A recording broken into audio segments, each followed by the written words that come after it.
All right, what's up, everybody? Welcome back to the S3 podcast. I am Jonathan Woolley from S3 Magazine. The clean cut guy is Mike Sanders.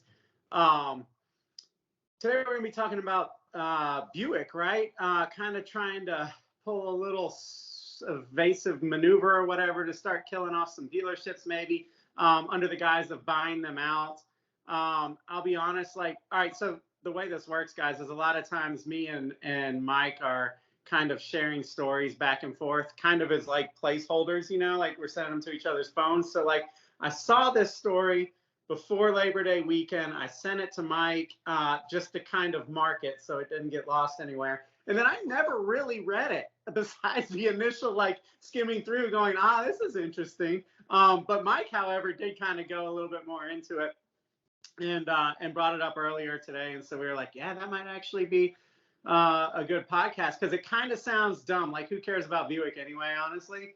But it's kind of some tip of the iceberg type stuff. So Mike, what's the Cliff's Notes here of this story? Yeah, I'll run through it really quick. As Wooly said, Buick is not really our bread and butter. I don't know if we've ever actually talked about Buick ever in the history of S3 other than maybe some cool Grand Nationals. And it does, just looking at the tip of the story, it doesn't look like there's much there, but I think that it's very telling as to what GM's plans are. So let's just kind of dive into it. Basically, they have announced that they would like to buy out any current Buick dealerships who are not willing to invest in the EV future plans. So basically, by 2030, 2035, somewhere in there, GM is planning to be a 100% all-electric vehicle automotive manufacturing conglomerate, with Buick being part of that. And that's the way that they're going. And so these dealerships that are going to be on board and selling these vehicles have to have all the charging stations and all sorts of different types of tools. And it's a totally different tool set and training and way of doing technical work, which is going to cost a shit ton of money. The number that I saw earlier was on average $300,000 per dealership, but that seems really low, to be honest. I think it's probably a lot higher than that. I think that's, really, really shooting it low in the ballpark. Anyway, there's roughly 2,000 Buick dealers in the U.S. alone right now, and it sounds like they're basically offering the buyout to all of them who are not on board, which is funny that they're doing this now because Buick actually doesn't even have an EV on the market that's for sale right now. They literally don't have one, and they're putting out news like this. So kind of ballsy, maybe stupid. We'll see. I think that by doing this, I mean, let's face it, man, if you're under the age of 62 years old, is a Buick even remotely in your plans? It's kind of a dying brand, especially when you're going EV, which is kind of a young person's game, at least for right now. I have a little bit of a theory here, and my theory is that GM is testing theories. I think that they're using Buick as kind of a crash test dummy here to kind of see what they can actually achieve and what they can get away with, and what better way to do it than with what's essentially a failing brand here in the US. I think they want to do a couple things. I think they want to see, one, can we successfully run an EV only brand? Two, can we do it without dealers? That's a whole nother big topic that we've been talking about in a lot of other podcasts, is it seems like manufacturers are trying to distance themselves, cut off, and eventually get rid of dealers. So I think that's something to absolutely, take note of. And then three, can they get younger people to buy Buicks based on the new EVs that they're going to put out there? Or in the same breath, can they get the older typical Buick buyer to buy online? Worst case scenario, it doesn't work and you lose Buick. Boo-hoo. Who gives a shit? Let's be honest. Who really cares if Buick goes away? GM's got, Cadillac right there with them, which is funny because GM actually quietly did this with Cadillac, 2 years ago, back in 2020. They did basically the same thing. Cadillac was introducing an EV and they basically went to all their dealers and said, if you won't sell or service this, then we would like to buy you out. And they ended up losing like a third of their dealer network, which under any other time in history, I would say, oh crap, man, you lost a third of your dealers. Business is really, really bad. But again, I think they're trying to get away from dealers. I think they're trying to find a way to cut bait and get away from these guys because of various reasons. I mean, you see the massive markups. You see the whole EV debacle coming, and the dealerships don't want to deal with it. They don't know how. The manufacturers don't even know how to deal with it. How the hell are the dealerships supposed to know how to deal with this kind of stuff yet? So yeah, man, I think that this whole thing is a big thesis that they're testing out, and I think it's going to answer a hell of a lot of questions for them pretty quickly. But it's absolutely taking us like further down that point of no return, where our automotive industry is just, it feels like on a day-to-day basis now, it's changing forever, mostly for the worst. And just from talking to people online, I posted this video earlier today, you can see a definite age gap between the people who are like pro dealership and the people who are just like, fuck them, screw those dealerships, get them out of here. We need to buy directly from the manufacturers. And I get both sides. I really, really 100% do. There are several shady dealerships out there who are doing insane markups and just treating customers like crap, and not they're voiding warranties and doing stuff like that. And again, the markups are just insanity, man. I cannot believe the dealerships are getting away with this crap. But then again, there's a lot of blame to go along with that. I blame the manufacturers for not getting them cars, and two, not enforcing anything close to MSRP. When Ford knows that Ford dealerships are out there buying Lightnings from them and then marking them up 100%, and Ford does nothing about it, yeah, the dealership's an asshole, but Ford is the father of the asshole who just lets him keep doing asshole things. So pick your poison. Point the finger wherever you want. Everybody is to blame. So is the consumer who goes out and freaking buys the damn thing, because they're the one keeping the price high. I'm getting all riled up again. You see what this topic does to me, man? So there's a lot to go over here. You had a lot of good points earlier today. Go ahead and jump into some of your stuff. Did I? I'm trying to remember what those points were. One, yes, nobody really, Buick's irrelevant to not just car enthusiasts, but a lot of people.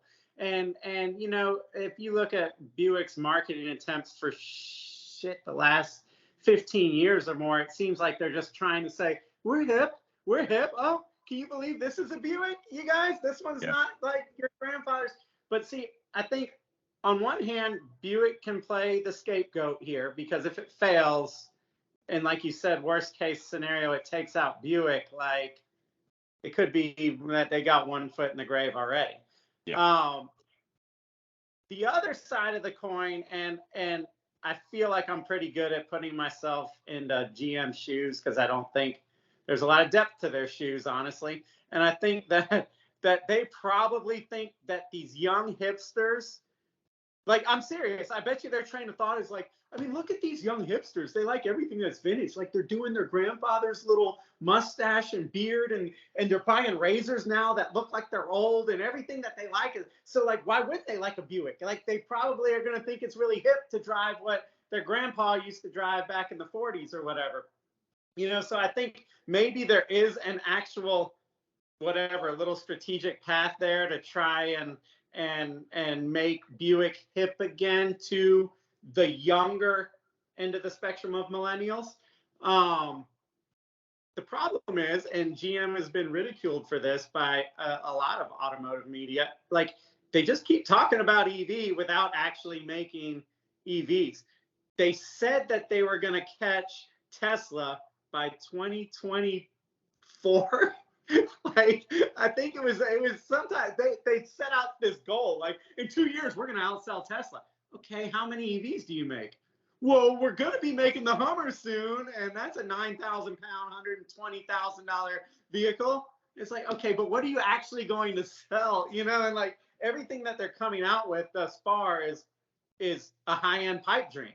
I mean, maybe it's coming, maybe it's not. Like, the automotive industry is so unpredictable right now. You don't know what's going to happen, but it is getting to be looking like GM is not going to be overtaking all the other automotive brands in the next 2 years. Yet they're making major business decisions as if they are, for better or for worse. There's a lot of laws and rules and probably unions and I don't know, red tape and stuff like that that protects dealerships for exactly this kind of reason, so that manufacturers just can't cut them out. And I think manufacturers now are trying to kind of do the mean girl thing, right? Where they can't like just cut them out, so they're just going to be a total bitch to them until they quit. So right now, I think that that's what that move is. They're just saying, well, we'll buy you out. I mean, look, you're basically going to have to 180-degree pivot from what you've been doing. You have to put all this resources into, electric charging and training. Oh, and by the way, the electric cars don't need service like the other ones do. So that whole line of revenue that you have coming in isn't going to be there. So let us just buy you out. Mm-hmm.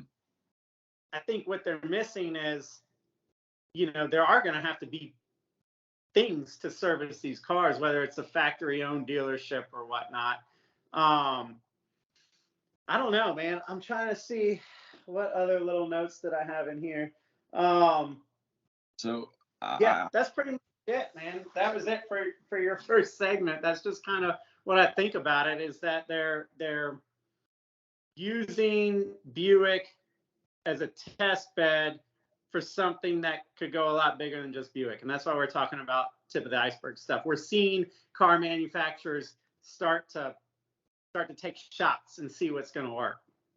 I agree. I think it's all just marketing and planning and research, to be honest. I think another thing is a lot of these guys realize that they're going to be getting their batteries and their motors from the same places. So a lot of these cars are going to be identical.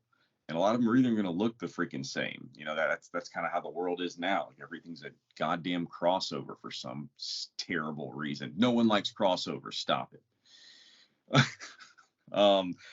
But I think that that's a real problem, and this is something. So why not do it with Buick? It's traditionally, it's funny because you made me remember the commercials that Buick always did. They always had some little old lady looking at a car going down the street, and somebody'd be like, "Oh, look at that Buick," and she'd be like, "Oh, that doesn't look like a Buick," and that was their whole tagline, to be young and hip and cool and everything, and to show that it's not grandma's car anymore. I don't think that's going to matter as much, because everything EV is going to be fast. They're all going to have basically just different configurations of essentially the same batteries and the same motors. And if it's anything like car design has been over the last 10 years, they're all going to have very similar lines. A lot of these cars are going to really be the same damn thing. So really, what is the difference between a Chevrolet and a Buick? Like, what does it really matter? So that might be one reason why they're doing it. And in that breath, I have a question. Luxury and exotic brands who basically differentiate themselves by putting big, badass, high horsepower motors in, with everything on the interior wrapped in leather and the nicest electronics and really, really smooth, sexy Italian lines on the body. What are those guys going to do once EVs take over? Because, I mean, let's take a look at the Porsche Taycan for a second. Like, if you're an EV guy, that's a pretty cool car, and it's a Porsche. But guess what? It's slower than a Tesla Plaid. So when everything is super fast and your whole gimmick is race car, sports car, speed, fast, fast, fast, it doesn't really hold as much water. At that point, you then just kind of have to make a superior vehicle. And if we're talking about German and Italian vehicles, let's face it, guys, their build quality looks really good, but it's typically not the best in the world. I can tell you that my experience with the electronics on these old European cars is absolutely awful. And now the whole car is going to be electronic. I can't wait. No, but before I forget, technology is killing the flavor, the spice of the world, the magic of the world. And the crazy irony here is that the very companies that are pushing technology harder than anybody else, the luxury brands, are the ones who could very well be eaten when this does take over. I think they're playing a very dangerous game for a lot of reasons. One, the younger side of the I was going to say the younger side of the hipster generation, the younger side of the millennial generation, same thing. Um, they they're not brand whores like me and you's generation, like other generations that came before us that have more experience living in the 20th century or whatever you want to call it. Like, we like nice things. Like, we tend to just like brands, and they do. Look at Supreme. People spend astronomical amounts of money on stupid shit because it's got a brand that they like. Or like my wife goes goo goo over Louis Vuitton purses. Like, it holds your shit the same as any other purse and costs 7 times more, but they like that because it's a goal for them to own that kind of a thing or whatever. Like, the younger millennials so far, granted they're still young and a lot of them haven't started earning, so to speak, but like, they're not into that shit. They're not into owning. They're not into being a brand whore. They're not into labels. Like, it's not what drives their purchases. So these companies that are pushing EV is like luxurious and all this kind of stuff, man, that could very well bite them in the ass because they could push the technology forward, and then you know what these guys are going to buy? Chinese BYD cars, like, because they're not going to care, or some sort of monthly shared plan payment bullshit where their entire little flat condos can like share a car or something like that, because that's what they're into. And instead of saying no, that shit's dumb, guys, like, come play the big American big boy game, they're catering to it, and it's the virtual signaling thing, and it's not going to work out. The other thing is that, like, technology ruling the world, as somebody very smart said something about the automotive industry is giving it all up and they don't realize it yet. And a BMW used to be very uniquely BMW, like not that long ago, a couple decades ago or less, like, and Porsche was a sports car brand. Now Porsche is a luxury car brand. Like, you guys might not like to hear that. It might sting a little bit. Yeah, we all still like the GT3 RS, but like, they make 4-door automatic SUVs and sedans. Like, they're a luxury brand. It's not what it was. You can't tell the difference between driving a Honda and a Toyota anymore. You can't tell the difference between a Mercedes and a BMW. All these cars have gotten the same. They've each got their unique emblem and big ugly grill, and then the rest of the car is literally the freaking same blob. And it's because of technology. It's because they've realized that the most efficient design, blah blah blah, and so everything is. We've lost the sexiness of like car manufacturing and sports cars, and we've lost the art behind it, and it's just turned into, like I say all the time, like a rolling iPad. And these luxury companies specifically are trying to pioneer it, and the legacy luxury car companies are trying to put the flag down as like they're the dominant in EV, but like, it's the very thing that is going to make them, you can't differentiate them from anything else. Like, it's just killing. Why do you want to buy a Porsche? Well, it used to be, an experience. Now it's a brand, it's killing all of that. And I think that these guys are they're in like this delusional frenzy because they're so hyper focused on the future and trying to compete with this, that nobody's actually going, wait, what are we competing for?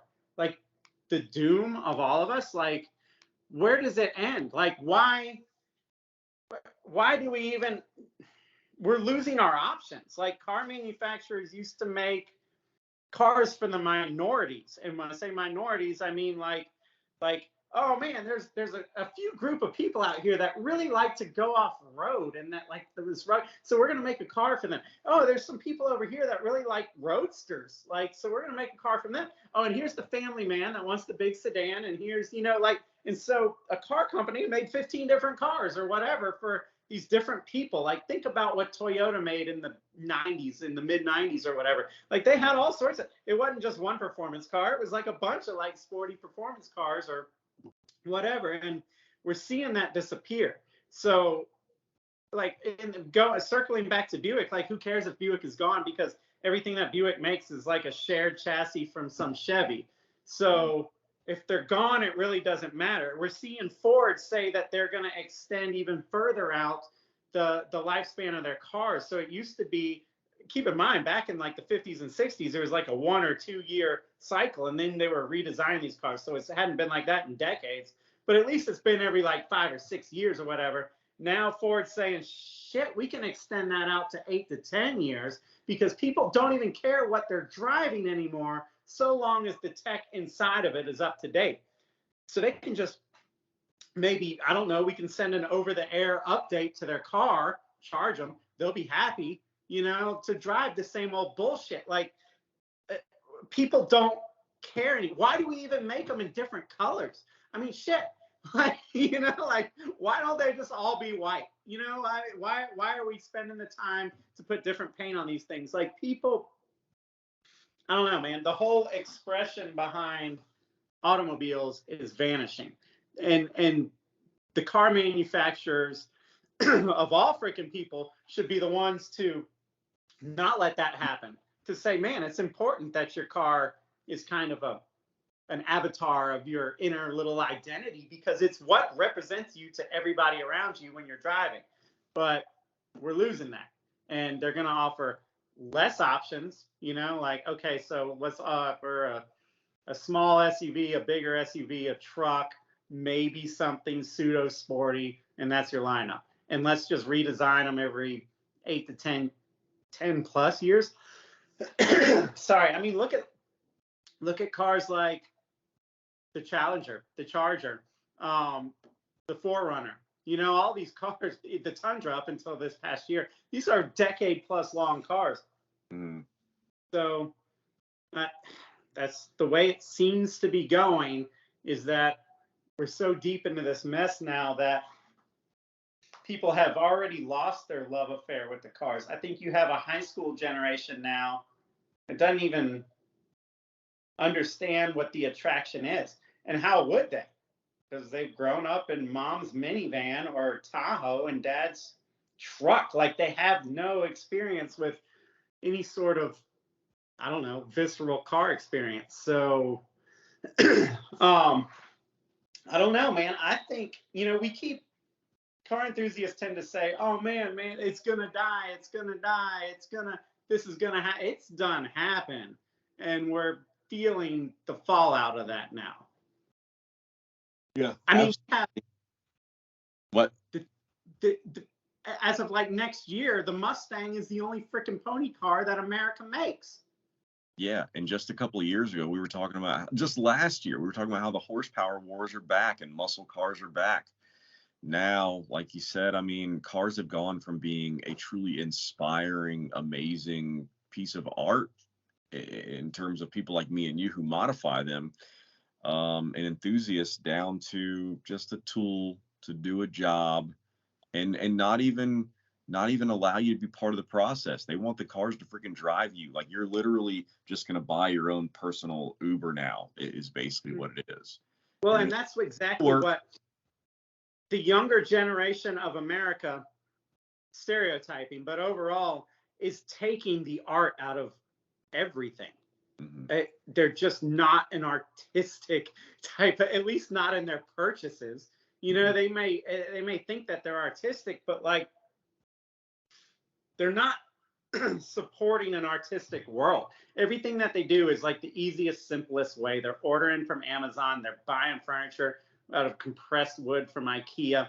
They're buying the most generic cars with the biggest screens and or the best range. Like, they are not artistic. I know that might cut some of y'all, you know, because you think that you're all really super like individualistic and you know like and very special, but you're literally sucking the color out of the world. I mean, look around, like freaking stores are closing, you know, cars are losing their art, like you said, like you know, it's just all of their buying habits are just about what's the easiest and cheapest.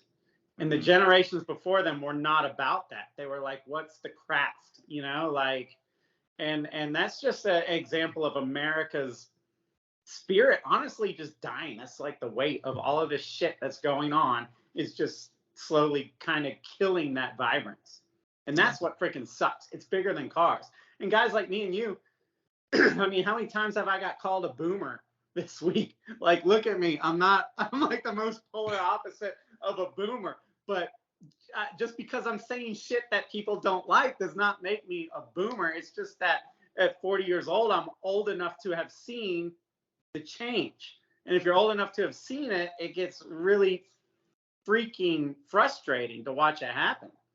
I feel like the big argument that they have on their side, the way that they approach every conversation, is the same way that a really depressed person that says is, oh, only two absolutes in the world, death and taxes. You know, anytime they see something that is furthering agendas, they basically just say, oh, it's here, you better get used to it, boomer. EV's the future, boomer. Not because it truly is the only option, but really just because that's where the money's being backed and that's where the propaganda machine is just pelting them in the face like a big old dong just all day long. Just information of why they should be on Team Blue instead of Team, you know, red or whatever you want to say. I don't want to get political with this crap, but you get what I'm saying. It's well, the problem is that the internet has opened up a voice for the geek and a voice for the nerd, and it makes you second guess everything you ever fucking do, because you know, before the age of the geek, like those people, they honestly just got freaking overshadowed by the cool stuff that was a lot cooler than them, and they lived in the shadows, and they might have quietly just been bitter about it, but that was it. But now they've got like Facebook pages to start bringing this stuff out and making you feel bad about every damn thing. But the fact of the matter is, America does well when we have vibrance and options in it. Imagine going to an ice cream shop and it's just vanilla. Like, that's not what we're about. Like, we're about going into an ice cream shop and there's a wall of freaking ice cream and the colors are vibrant and everything's exciting and it's a place that you want your kids to be in. And they're just like, well, vanilla's the best because it takes the least amount of resources and it's the least impactful on the earth. See, because so we're just gonna, you know, it's just like, what the fuck? That's goddamn socialism. Like, stop it. Like, why? Hey, here's an idea. Why doesn't the government just make a car? And it can just take the money that they need from the made up money that they're apparently making and take it out of our checks, and we can all just drive the government car and fuck Ford, fuck GM, fuck anything special, you know, fuck the GR Corolla, anything that gets you excited, fuck it. Like, you know what I mean? It's just stupid. It's a stupid train of thought. I've got all right, I love Toyota. I've got a Lexus NX right now, and it is just the most infuriating little flaccid crossover thing with electronic door handles that won't work if the car's in drive. So like, we got in a situation today where there was like some giant horsefly hornet thing that was in the car, and my little girl was back there going, ah, because it was like buzzing around like crazy. We're still in the driveway going a quarter of a mile an hour. And so I hit the brakes and I say, everybody open up the doors, damn it. You can't, because it's an electronic door handle, and it is decided that because the car is in drive, it's not going to open them. So you're just, it's just the stupidest thing. I got off the interstate. Okay, so you're on the interstate, you get off the interstate, you're turning right to go to a gas station or whatever on a road trip. And every car that passes, the car's going beep, beep, beep, beep, beep, because it's sensing the car's coming. It's going, don't pull out, don't pull out, don't pull out. I'm like, I'm a big boy. Like, I have eyes. I see them. The whole car is just the epitome of overprotection. And it's just shit that doesn't need to be there, and it's just stupid. And that is the direction that we're going. And I don't understand why. I don't understand why people just can't pull their heads out of their ass. I mean, even my wife, she doesn't have a dog in this fight, was like, I wanted to like this car and I hate this car. It's too far. It's gone too far. You know? It's a bubble boy car. It does everything in the world to protect you and nothing else. That's it. And all it does is make you weaker and stupider and more incapable. And it's never going to end. It's not going to end until we're just hardwired into our little pod with VR everything. If we're not ready there. I'm almost convinced this is. Yeah, it might be. Whew. All right, guys. This ended up being a longer podcast than we thought. We covered a lot more different topics than we thought. Willie got a little bit revved up. So we're going to split this one up into a part 1 and a part 2. This is part 1. We'll drop part 2 tomorrow. Thanks, guys.